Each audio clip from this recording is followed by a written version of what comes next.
I think everything that Todd was just going through is really, really brilliant, and I think it really relates, if I could only have one meeting to run, if I could only have one meeting that I want to get awesome at, it would be the opportunity meeting, and the reason is exactly what he was going through. So, if I take all the meetings that I run on a weekly basis, which one, the whole design of the opportunity meeting is to teach them all the positives, about the business model, about fortune, about fame, about family, everything that they can get out of this, which is automatically going to raise the value.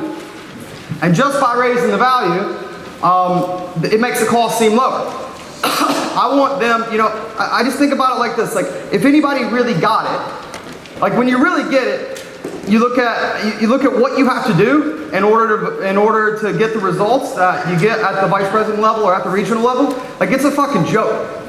Like, I look at other business owners, people who started their own companies, guys that have, worked 10, 15, 20 years, gone bankrupt 3 or 4 or 5 times. Like, that cost is really fucking high, and a lot of those guys still only make 70 or 80 or 90 grand a year, and are still working 100 hours a week. Compare that to somebody like Justin Cobb or somebody like Josh Cody, who's put in 10 years, and the amount of money that they're making now. Like, our business is an absolute joke what we have to put in. And I think that if anybody could be a vice president for a day, or be a vice president for a couple days, then you would look back and you'd say, oh wow, well what I had to do, the cost of what I actually had to do to get here, it was really a joke. Like, is it hard work? Sure. Did we put in a lot of hours? Sure. Did the field suck? Sure. But compared to what you get, it's not even close. So I'm not going to actually run the opportunity meeting that I run normally for you today. If you want to see that though, you can go to the Avant-Garde website. The whole thing's on there. But the way I look at it is, another word for value is like, what is a person's dream? What is everybody really, really looking for? And if you can show somebody, and you can get them dreaming, if you can show somebody his dream and then show him a way to get there, what he actually has to do to get there, he doesn't really care. If you can get a guy to dwell on what he actually wants, how many of you guys ever thought about what you would do, if you won the lottery? Who's ever had this conversation before? Yeah? It's fun to talk about, right? Like, I want $1 billion, I want 500 million, like what I would do, and you start going through it, start going through it. Well, I want guys to understand that basically, this is a lotto ticket. This is it. If you're the vice president level, anything a lottery winner can do, these guys can do. Well, the difference is you can actually systematically earn them. And so if I can get them thinking about it that way, then whatever they got to do to get there, they don't care. Whether it's shoveling shit, or whether it's taking no's, or whether it's going to the field, or whether it's taking negatives from family. And I'm going to assume that everybody that starts is going to have as many costs as possible. So we talk about, what is the cost? Well, I know when I started, I don't know about you guys, but when I started, whose mom was positive about this thing when you started? Whose dad was positive? Right? 2? So like 1/4%, right? So I'm going to assume that everybody's mom hates this. I'm going to assume that everybody's dad hates this. I'm going to assume that everybody's partner hates this. I'm going to assume that every possible negative that they can be experiencing, they are experiencing. So if I'm assuming that this is already high, I've got to make this super, super, super big in order to have a gigantic gap between the two. Follow? Okay. A rule about opportunity meetings, I don't ever want anybody ever to go into a weekend without seeing an opportunity meeting. For me, it's the biggest bullet of the whole company. I mean, you look at why we do this thing in the first place. None of us started because we were super fucking excited about knocking on doors, am I right? Like, nobody showed up at the interview and it's like, oh man, I hope it's fucking door-to-door job. I've really been looking for one of those. Why did we start? Well, we started, most of us, because we understood, at least conceptually on some level, what they drew for us on that napkin at lunch. Okay, cool, this is short term right now to get here. Well, imagine having to do a day of O, and you weren't allowed to talk about management, and you weren't allowed to talk, and you weren't allowed to show somebody the management training program, and you weren't allowed to talk about progress. How many people do you think you close on day of O if you weren't allowed to talk about those things? Be really fucking low, right? I mean, that's the whole fucking point of doing it. The only people you close are people who just wanted to do door-to-door sales. Well, I look at the opportunity meeting as the management. This is the lunchtime breakdown for the business. It's just, it shows all the levels. It gives all the transparency. It shows exactly what you got to do at each level. So why would I ever want to let a guy go into a weekend without ever seeing him? Because in the weekend, I'm going to assume that he's going to get every negative that I got. He's going to go home Saturday, and then it's going to be, 40 hours of mom not liking this, dad not liking this, partner not liking this, me being tired, all that shit. So never let a guy go into a weekend. That means if a guy starts on Saturday, well, hang back with him on Saturday. Take him out for a drink. Write it out in the bar, whatever you got to do. The other thing that I think that this does is I want to arm the guy. I know that he's going to be taking negatives. I know that he's probably not going to explain things very well, but I want to arm him with enough information and facts and a perspective from the client's point of view that when he gets in those arguments with his family or when he gets in those discussions with whoever's important to him, that he can have a better shot of explaining it other than just the fuck you, I'm going to get rich. Because that's really, really not effective. Anybody have that with your parents? Yeah, fuck you, mom, I'm going to be a millionaire. Yeah, I did too. And then she didn't talk to me for 6 months. That sucked. You know what I mean? And for most people, a lot of people, they're not going to have that. They're not going to have that resilience naturally. So I want to try to give them some of that pride, but also be able to back it up with facts. And if I do the opportunity meeting correctly, then by the end of the day, they should be able to go back and answer most of the questions that their parents have from the client's perspective and have it make sense at least a little bit to the parents. I was talking with Josh about this too. He's saying that, why are you running? It's a good opportunity for you too as the owner. I feel like a lot of owners we go to, it's like, okay, well, I haven't run the opportunity meeting yet, or I got to run it on Saturday because the vice president told me to. That's not how I looked at it all when I was running it. Even when I was brand new, I looked at it like, okay, here's a chance for me to get in front of all my guys. Here's a chance for me to look like I'm in a real business, that I'm a real businessman and a legit business program, that I know exactly what the fuck I'm talking about. And it's a way to build more value in me as the manager, me as the owner as well. And it is a way for people to look at him, look at the guy running it and say, oh fuck, that guy really knows what he's talking about. I want to be in his shoes one day. I'd like to have a job like that. I'd like to talk intelligently on a business concept like that. All right, next thing is don't badmouth other businesses. This makes you look cheap. If anything, when I'm explaining the opportunity meeting, I try to make it interactive. So I don't want to give people answers. I want them to give me the answers. So when I'm explaining seniority or promotion from within or any of those things, I just say, hey, listen, there's no right or wrong. This happens to be our philosophy. Other companies have different philosophies. Other very successful companies have the opposite philosophy. We just feel this way. Or when I'm explaining how you move up in a normal company and how long that might take, I'll say, now listen, there's nothing wrong with this. This is what my dad did. This is what my mom did. This is what almost everybody I knew did. There's nothing wrong with it at all. But I just thought, hey, you know what? That's not for me. Well, now what am I doing? Instead of saying, oh, this business model sucks and it's going to take 20 fucking years to move up, and why would you want to do that? Well, that sounds offensive. And now the guy's already automatically thinking, why am I being pitched if it's such a great business? What if I'm saying, you know what? It's fine. It just wasn't for me. Now the guy's thinking, you know what? I don't think that's for me either. Maybe me and the manager have something in common there. I don't really want to do that. So that's just in general of how you're going to explain things. I want to be very fair. I'm not trying to pitch any of it. When I started, I like to take the introduction, at least use that as a chance to relate with the guys and show them that you started the same way that they did. So usually when I start a meeting, I say, listen, the reason that we want to do this meeting today, for one, is just to have complete transparency about what we do, explain every single part of the business, answer all your questions. And I usually say, I don't know about any of you guys, but when I started the program, I didn't do a very good job of explaining this to my mom and my dad, and they hated it, absolutely hated it. How's that for you guys? And then everybody looks around, they're like, oh shit, that happened to him as well. And so now automatically they can start to see, okay, well that's normal. Because what have they seen so far? They've seen leaders being really positive. They've been in super positive train rides. Maybe they've been in atmospheres all week. Everything's fucking positive, positive, positive, positive. It's easy for a new guy to think, well fucking, I guess I'm the only one who's going through these negatives at home.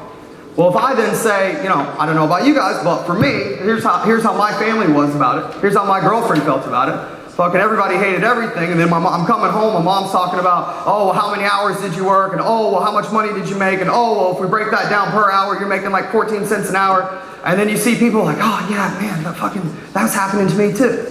Well, now I've had a chance to relate my story to theirs, so take that opportunity. All right, there's a few things that I always want to hit in the opportunity meeting. One, I want to hit all their possible negatives, and I want to explain why we do things the way that we do. So this is my chance to make logical sense on every level about every single philosophy that we have and about every single negative that we have. So we'll take the biggest one first, which would be what? What's everybody's number one negative? Commission? Yeah? Ooh, scary. Fuck. All right, so when I'm explaining commission, why do we do commission? Again, there's a bunch of ways that you can explain this, and there's different opportunity meetings that you can look at. You know, Josh emailed out Raf Diaz's opportunity meeting, very different from mine. He has a way of explaining commission. I have a different way of explaining it, but it accomplishes the same thing. So when I'm explaining the concept of performance, 100% pay based on performance, or commission, there's a few reasons for this. One is for motivation reasons. People are typically going to be more motivated or work harder if they're directly incentivized to do so. If everyone went to the field and got paid exactly the same thing, you would not work as hard as you did to get here. You would probably go to the pub because you know that you get paid exactly the same. Two, I want to talk about this is the fairest way to do it. So just really in terms of having a business that has 100% equality and 100% fairness. We all start in exactly the same place. We don't care, you know, if you're white, if you're black. We don't care about your color. We don't care about your credit score. We don't care if you come from a rich family, a poor family. We don't care if you're young. We don't care if you're old. Everybody starts at exactly the same level and has exactly the same opportunity to earn whatever they want to earn. So maybe you won't like it, but you can definitely say that it's the fairest way to pay. So, for instance, a lot of people say, well, why don't we do like a fixed income, you know, plus a commission? Well, from the point of view of the guys working, that's still not fair. So I've got X amount of money coming in from the commissions of the company. If everybody's on a fix, and that means I take a percentage of that and hand that out equally to everybody. It's pretty communist. And then I give you a small commission on top of that for what you did. So if you're the best sales guy in the company, you're going to make a lot more money if it's 100% commission than it is if it's fixed plus commission. Does this make sense? If it's fixed plus commission and you're the number one sales guy, part of what you earn in commission is going to people who didn't do it. Going to people who didn't earn it, going to people who may not have worked 6 days like you did. Three, I want to explain it from a business point of view.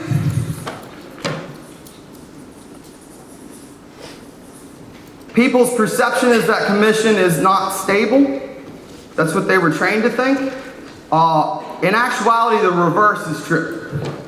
So we'll take it from a few ways. Commission, 100% commission environment creates the most stable business model that you can have. Why? Well, for one, our clients. We have a lot, yeah? We have more than we can service. We have a constant demand. We have to tell companies no every single day right now. Why? Because they pay us based on commission. They're not vested in us. They have zero financial risk. They only pay for a customer that they get. That's a good customer. They don't have to pay for anything that we do. So there's zero financial risk for them. So how stable is that in terms of always having demand for what we do? Super stable. There's always going to be companies that are willing to take zero risk to get more customers. Does this make sense? Okay. Now, what about for us? Well, how many people that we start have friends or family or themselves got laid off or lost their job or were made redundant or somebody came into the company and said, hey, listen, we don't have any more work for you. Well, that happens because of a non-commission environment. So, in other businesses, so when that happens, it's because of this. It's because you have money that comes into your company and money that goes out of your company. And this is every company on the planet. And if the money going out is larger than the money coming in, then we have to get rid of some people. Follow so far? Yeah? Okay. Well, on a commission model, the money coming in automatically equates always with the money going out. So if I'm putting a bunch of people on salary, I can very easily get in a situation where I have to pay these people, it's fixed costs, but I don't have enough money coming in to cover that. Well, if I only pay them when we get a customer, which is how we get paid, which is how the leaders get paid, the reps get paid, then I'm never in a cash flow situation that's negative. So that's why in 7.5 years that I've been here, I've never seen anybody come to an office and say, hey, listen, sorry guys, we just don't have any more clients. We just don't have any more work for you. We have to lay off the office, or we have to close the plant because there's no more work for you.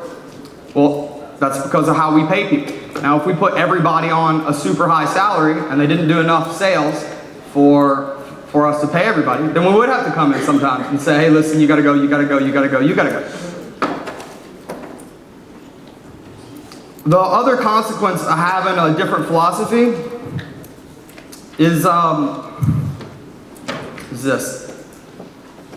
Our business, we have a coaching model versus a boss model. Who's had a boss before? Who loved it? Anybody? You love your boss? Anybody ever wake up in the morning, it's like, man, I really fucking miss my old boss. That guy was fucking amazing. I wish I could have a boss again. That would be just fucking spectacular, right? Well, in this environment where you have a boss, there's a couple things that happen. One, he's always going to be a little bit threatened by the people below him. Why? Because they're the ones that are going to take his job, or could take his job. And also because, in most cases, this guy will do the boss's job for less money given the opportunity to do so.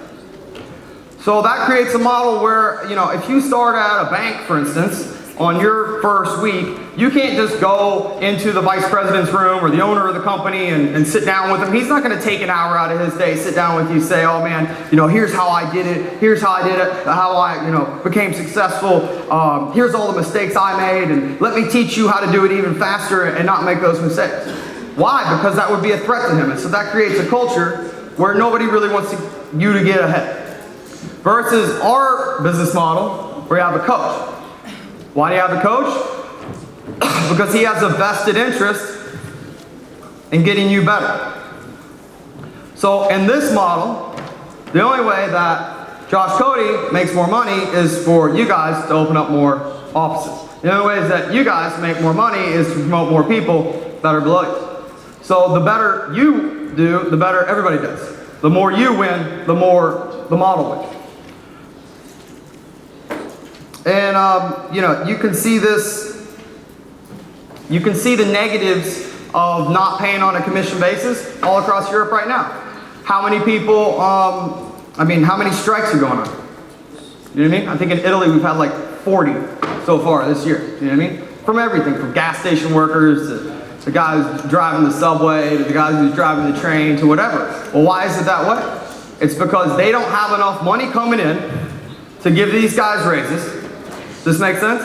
They want more money, but there's not enough income coming in to generate that. So they're going to make them work more. There's not enough money to do it, and that's a result of not being on a commission model and not having your income connected to the guys. Questions on that? Good. Okay. Next point. What's the next biggest negative? Hours. Hours.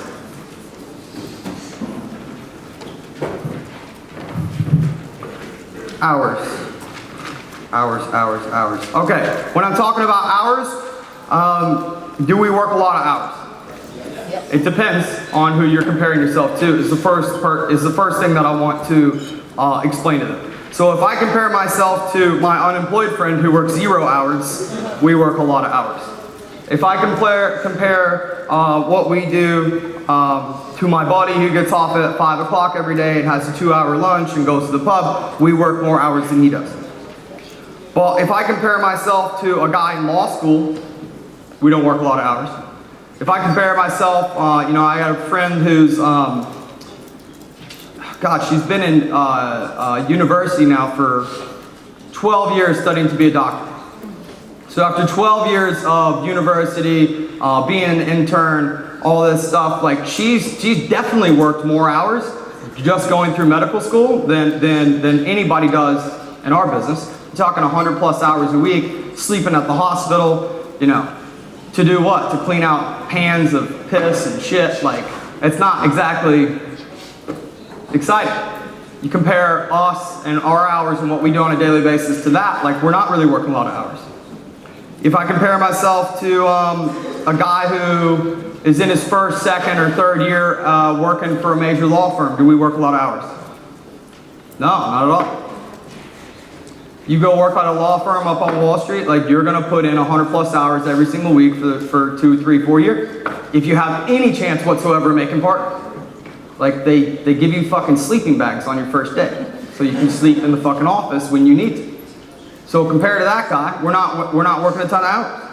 If I compare myself to a self-employed person who just opened up a pizzeria, or just opened up a kebab shop, or just opened up a dry cleaner, do we work a lot of hours?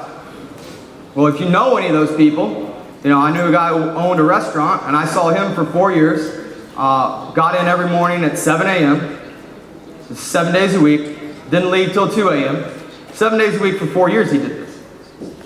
I don't think any of us in this room are working that many hours. And for what? Own a small business like that, open up, how much are you getting paid during that time? Well, if you're one of the successful people, then you'll lose money for year 1, you'll break even hopefully year 2, and maybe year 3 start to earn a profit. So you're gonna work all those hours for free for 2 years. So compare that to what we do. Are we working a lot of hours? Not really. Or compare yourself to a CEO or CFO or a vice president of any major corporation. You know, compare yourself to the CEO of Pepsi. Are you working a lot of hours? Any of the companies that you read about, any of the companies that you admire, like those CEOs are not clocking in at 9, leaving at 5 o'clock. Like it's a 24/7 gig. Look at the CEO of GM right now. I don't know if you guys have been watching the news or whatever, but new CEO of GM, like she's working 7 days a week, probably 16, 17 hours a day. When she's not at GM, she's testifying in front of Congress. Like her fucking schedule is probably 20 hours a day right now. But she's a CEO. Well, if we're studying and we're training to become a CEO, well, it starts to look a lot more equivalent.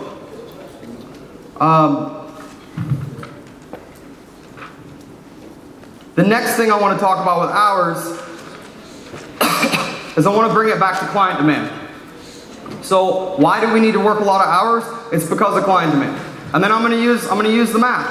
So in Italy, for example, we'll say, okay, this week the average office will do 375 applications, and I'm doing the math with them. Okay, guys, so out of 375 applications, we have 70% quality, which means our average office will do 262.5 net customers for our client this week.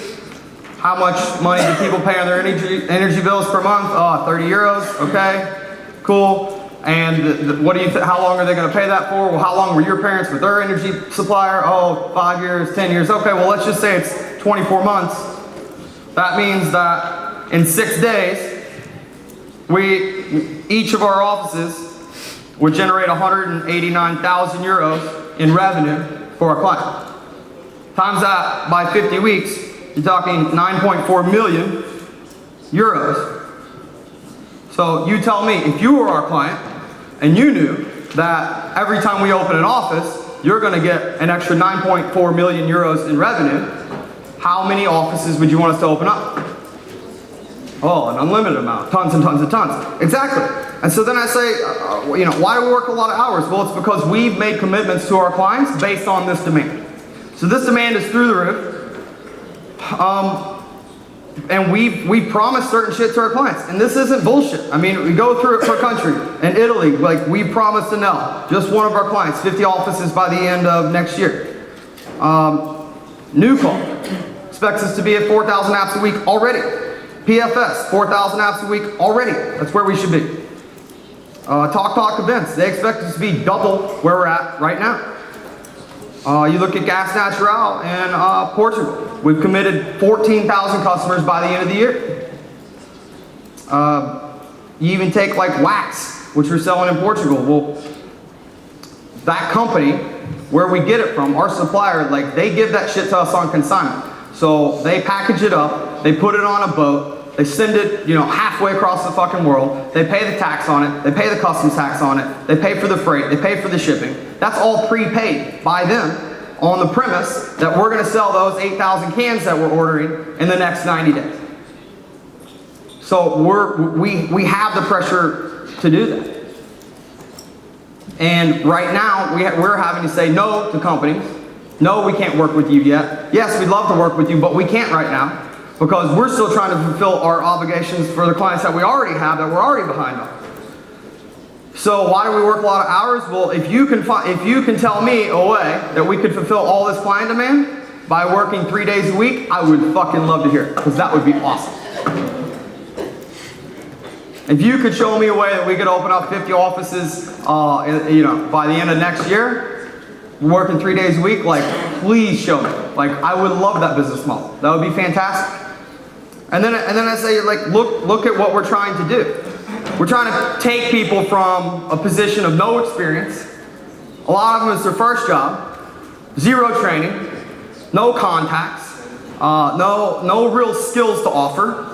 And we're trying to put them in a position where an untrained, inexperienced, entry-level person in 6 to 10 months or in under a year can be the CEO of a small business. You know a way to do that without working 6 days a week? I'd love to hear it. You know a way to do that working 4-hour days? I'm all ears. And then you look at the advancement even beyond that. To then take that person, whereas in another 12 months after that, they could oversee a medium-sized business, 4, 5, 10 offices. Another year after that, oversee a really large business. Another year after that, oversee multiple countries. Well, show me how to do that without working. I would love to know. It's all relative how you look at the hours. Any questions on the hours? Hours. Good? Motivated?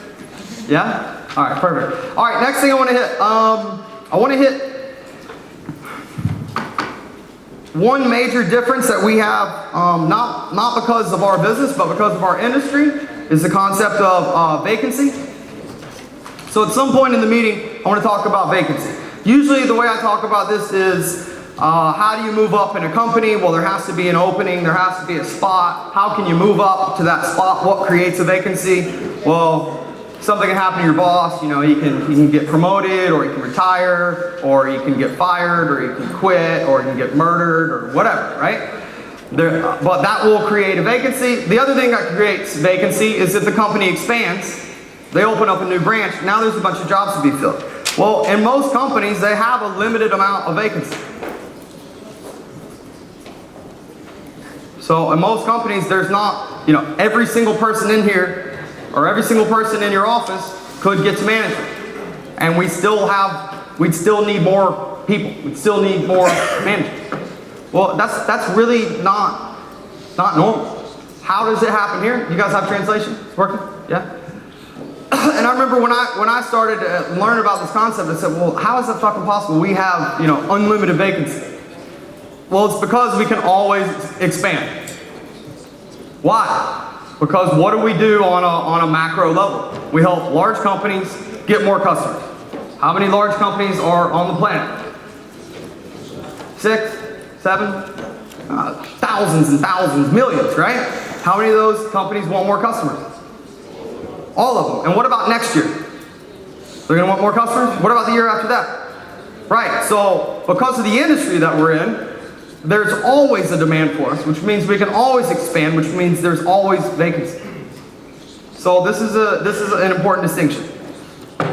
Our clients never call us. I never get a call from Anel like, hey Christoph, great week. Listen, we have enough customers now. We're excited and we're gonna stay exactly where we're at. Thank you, it's been real. You know what I mean? They're calling us saying, when the fuck are you gonna be in this city, in this city, in this city? It's not going fast enough, blah, blah, blah, All right, next point. I want to explain 100% promotion from within. This is a philosophy that we have. There's a few reasons for it. Well, let's say that guy A, B, and C work at a company, and they all want to get promoted. And a position comes open, and then it's filled by some dude from some other company. How is that going to make guy A, B, and C feel? Shit. Like, shit, right? 100% of the time, that's not going to be motivating for the group. So the first reason that we do promotion from within is because we believe that it's good for morale. And in a sales and acquisition company, morale is an important thing. The second reason is just for business sense. So let's say that this guy from this other company gets hired in to be their boss. Well, now his job is to oversee these people and help them do their job to the best of their ability. But does he know how to do their job? No. So either A, he never learns how to do their job and therefore can't really help them do any better than they're currently doing. Or B, if he's smart, then he'll learn how to do their jobs over time so that he can help them become the best that they can be. Well, who's going to train them? D, to do the job. The only people, yeah, these are the only ones that can do it. And from a business point of view, we don't think it makes sense to pay this guy, 1,000 euros a month to train this guy who's making 4,000 euros a month, who's their boss. Again, another example you can use is just relate it back to sports or to music. If you want to learn piano, it's probably important that your piano teacher knows how to play piano. If you want to learn how to, play football, it's probably important that whoever's teaching you knows how to play football. Now, does every company look at it like this? No, and that's no problem. Again, some of the largest companies in the planet promote from outside of their business, and there's nothing wrong or right with that. This is just our specific philosophy, which works in our industry. Next, objective-based promotion, which is really the whole thing. Actually, I'm going to leave that for a second. Let's go to seniority. It's the same thing. All right, let's talk about seniority. And again, I explained, and for me, when I heard that we were 0% seniority, at first I didn't understand how this was a positive. I thought, well, that doesn't seem fair. Wouldn't you want to take care of, the people that have been working with you for the longest? Like, don't they deserve a little bit better treatment than, some guy who just started? Well, when I explained seniority, why do we have seniority? No seniority.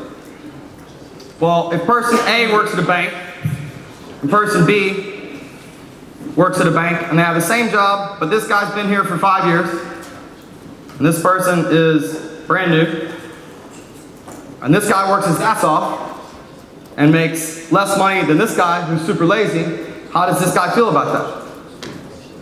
Probably shit, right? Probably looking over every day at the guy who is a lot lazier, not doing as good of a job, not working as hard, making more money. So again, why do we not? The first reason we have it is because we think that it's better for morale.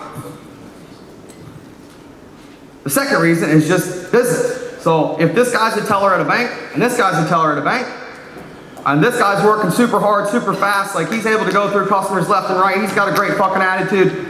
This guy sucks, he's being rude with people, he takes smoke breaks all the time, he's falling asleep, he's got a terrible attitude. Well, who's bringing in more revenue for the company? A. And who's bringing in less?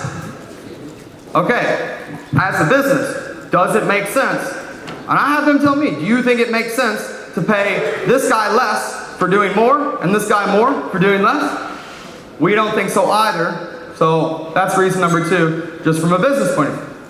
And I explained, but listen, there's other industries where this might make sense. So for instance, I have 2 friends that are professional pilots, fly big airplanes. Well, in that business, it's all about, how many hours do you have logged on each plane?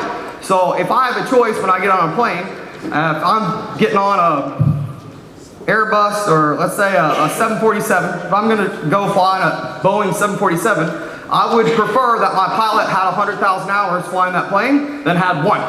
You? Okay. Well, so in that business, in the airline business, if I'm going to promote somebody, it would make sense that I do it based on the hours. And that means how long has the guy been there? He's had more experience, he's had more time. So in that industry, seniority makes total sense. Because the guys who have spent more time flying the plane are obviously going to be better. So they get promoted. Cheers? Cheers? Okay. I want to talk about a couple similarities that we have with other companies in addition to the differences. I don't want them to think, oh man, this business is like totally radical, and I want them to think it's smart and it makes sense and it's innovative, but I don't want them to think like it's just some weird fucking troll business that's got totally different attitudes about everything. I want them to think it kind of, it's similar, but it's also different. So some similarities between us and other companies. We like people to show up on time. We like people to work every day they're supposed to work. Do we have a training program where you train other people when teams are created? Yeah, but so does every company. The guy that starts at Starbucks starts out entry level. Somebody trains him. You know what I mean? If he wants to move up, then part of that process is training a bunch of people and creating a team. If he wants to move up from there, then part of that process, now he's going to oversee a store. If he wants to move up from there, he's going to oversee multiple stores. That's really not a lot different from what we do. Every company wants to grow, just like us. Every company wants to make money, just like us. And every company wants to recruit the best people possible, just like us. So in those respects, we're really similar to other companies. All right. Last one, objective-based promotion. So again, Justin hit on this. This is one of the biggest selling points, I think, of what we do. But I want to explain why we do it. So in our company, to move up from distributor to vice president, there's a checklist of shit that you got to do at each level, and as soon as you complete that checklist, you automatically go to the next phase, right? It's not based on politics, it's not based on who you know, it's not based on anything other than it's based on math, like did you do this shit or did you not do this shit? Hector didn't get promoted to regional consultant because we thought he was funny, you know what I mean? He got promoted to regional consultant because he hit the fucking requirements for regional consultant. Well, why are we able to do this? Again, other companies don't do this because they don't have the capacity to promote everybody. Why? Because they don't have unlimited demand. The company that my dad worked for, Sally Mae, which loans money out to school kids who are trying to get loans, like when he left there, when he got laid off there, they had something like 95% of the market share. So 95% of kids getting loans came through Sally Mae directly or indirectly. Well, how much can that company grow? 5%, that's it. So if the same was true in our business, if only 5% of people were allowed to get promoted, you couldn't promote everybody. Right? So you couldn't base it on mathematics, you couldn't base it on simple objectives, because what if they hit it? Now you have all these people and you don't have any work for them. Now you have all these people and there's no positions because you can't expand. Well, for us, because we can keep opening up office after office after office after office, we're able to create, we have the luxury of being able to create something which is objective and measurable. And most of the opportunity meeting is just going through each of these levels and what is it specifically that you have to do at each level. So what is required for you to learn at distributor? What do you have to do in the office? What do you have to do in the field to get to leadership? To get from leadership to assistant manager, what are the requirements? From assistant manager to manager, what are the areas that you have to work on and master? And then when I'm going through promoting owner, regional, and vice president, I want to have the actual figures. It's a really important opportunity meeting that by the end of it, they understand the concept of a wire. They know what that is. If anybody walks into your office and asks a guy, in his second week, hey, what do you have to do to get to vice president? Or what do you have to do to get to regional consultant? You should expect that the guy would say, okay, well, to get to regional consultant, you have to create 4 first-generation managers, 1 second-generation manager. You have to do 50,000 pounds of profit, or pounds of wire collectively. If you're in the UK, 50,000 euros. If you're in Europe, or if you're in Poland, 125,000 zloty. That's the requirements. What is it to get to vice president. It's double. So you have to have 100,000 pounds wire to get to regional. Does everybody know that? Okay, you're looking like this is going to be scary if you don't know this. Okay, 100,000 pounds, 7 first generation outside deals, 4 second generation outside deals, 100,000 pound wire, 8 weeks in a row to get to vice president. That's what it is. You hit that, you get promoted. That's just it. It's mathematics. If you're in Poland, it is 250,000 zloty, 8 weeks in a row. It's got to be your wire. Hit that, you get promoted.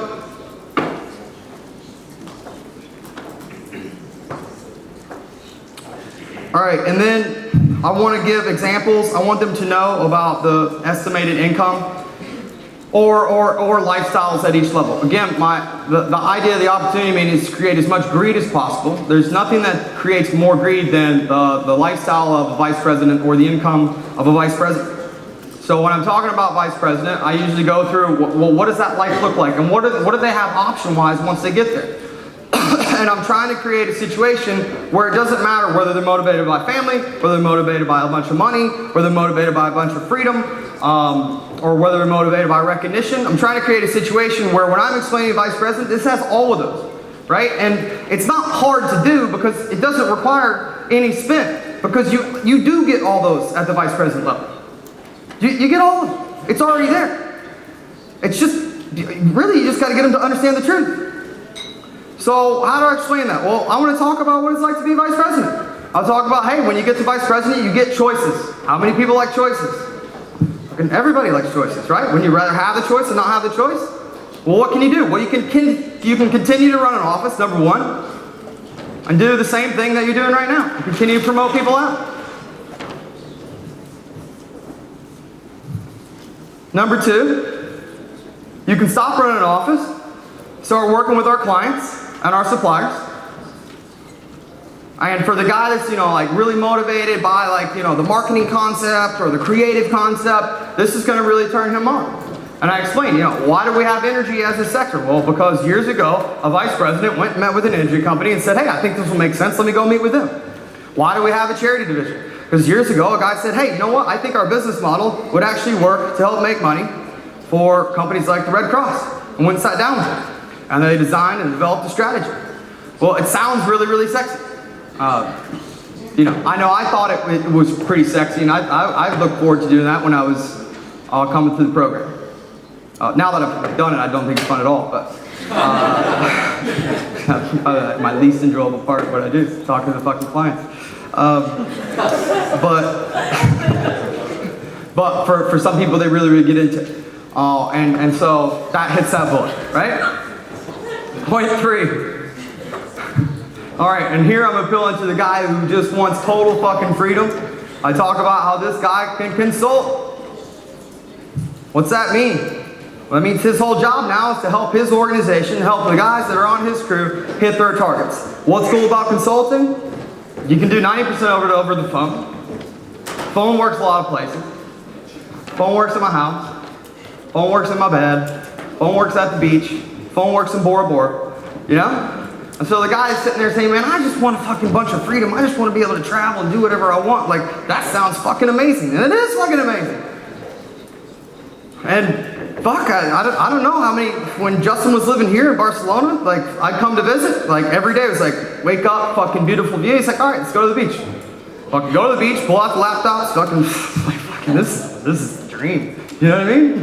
I want to be a fucking vice president. This is awesome. You know what I mean? Fucking drinking Mai Tais and fucking playing on the iPad, fucking talking on the phone, like, oh, that's a fucking rough life. You know what I mean? And then for the guys motivated, more by adventure or fame or whatever, I talk about, or if you're really adventurous, you can pick a country that we're either already in or not in, and you can go there. I talk about how, I was really inspired by my coach. I saw him get to vice president and say, man, but I want to do more. I want to bring this thing to places that never had it before. I want to create more and more opportunity. I want to see how big we can fucking get. I want to travel all over the fucking world. And that inspired me to go and get along that path and do the same thing. And it's a fucking blast. And then, so when I'm closing it out, I like to close it out with a story, but again, like it should be your story. Like why are you guys so excited to become vice president? If you are. What was a moment for you? What was it that you've seen? What was it inspires you to fucking work like you work right now to get there? And I can tell you, you know, I know for me, what it was the first day that I ever met Jesse Young.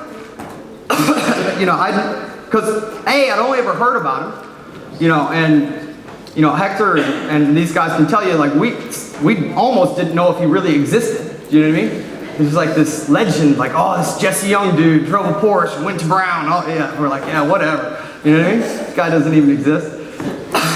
But, you know, the story I tell, you know, for me, it got me so excited because it hit on fame, it hit on fortune, it hit on freedom, it hit on family, it hit on all of it. It was a show, you know, I was coming from the States. I'd already had a lot of success as an owner. I'm 25 years old. I'm making more money than my mom, my dad, my brother and sister put together. Like, I feel like I'm fucking hot shit. I feel like I know what the fuck I'm doing. You know what I mean? It wasn't very humble at that point. And then I get to his house, and it just completely fucking changed my perception of everything. So, you know, go in there and fucking, he's got the fucking punch gate. If any of you guys ever went to his house in Manchester, you know what I'm talking about. You got the little punch gate, and then it opens up, and you're like, fuck me, that's a fucking house, man. Jesus Christ, you know. And then you look over there, and he's got the Batmobile, you know, fucking Aston Martin, and then he's got, you know, his clunker car, the BMW, you know, the one that they put the kids in. Doesn't matter if they get thrown up on, you know. And I remember, you know, coming in there, and he invited me over to watch a football game, and remember his wife Lane answering the door, and just like the coolest chick I'd ever met, and you know, his little kid Jake is running around, and I remember just thinking like, what a cool fucking family. Do you know what I mean? I remember at the end of the game, his wife's coming in, she's like, hey boys, why don't you guys go out? Go on, go to the pub, have some fun. I'm just thinking like, this fucking marriage seems awesome. You know what I mean? Like, his kid's super cool, you know? And then I fucking love houses, so to talk about the money and the freedom of it all. Like, fucking, hey Jesse, fucking give me a tour, you know? And he's like, all right, cool, yeah. So we go through his house, we're like, well, you know, it's just 3 people live in this fucking mansion, so it doesn't really make a lot of sense. They had to get creative on what to do with bedrooms, you know what I mean? So it's like, well, this bedroom we converted into Jake's, you know, just playroom. And this bedroom, that's where I work out. And then this bedroom, that's where Elaine works out. You know, and then I'm like, yo, Jesse, what's down this hallway? Can't really tell you, I don't know. Don't go down there much, you know? And then here's the fucking other dining room that we've never used, you know? And then getting to his, getting eventually like through the whole fucking house, and then he's seen the backyard, which was kitted out, and he's like, oh, I gotta show you the best part. So we go up to his game room, where, you know, it's got a pool table, and ping pong, like the ultimate man room, do you know what I mean? Like leather couches, beer fridges, ping pong, like all the fucking shit you'd ever want to do if you're a dude. And just sitting there, I was just blown away. I'm like, fuck, man, I thought I was doing so well. I'm doing so shit, you know? I'm like, Jesse, fucking, you got it all. A fucking kick-ass family, fucking, yeah. We've only ever heard stories about you, fucking, obviously more money than you can spend. Like, how do I get what you got? How do I get there? You know, I remember him saying, he starts laughing. He's like, Christoph, 10 years ago today, I was knocking on doors for a company called Spaghetti Freddy's. You know? Like, if you want what I have, as long as you do it with the same attitude, put in the same amount of work I put in, ask as many questions I have, then you can have it. And so I want to close big like that. But for me, that's my story. For you, what is your story? I don't know, but tell it. Cheers? Cheers. All right, guys, get out of here.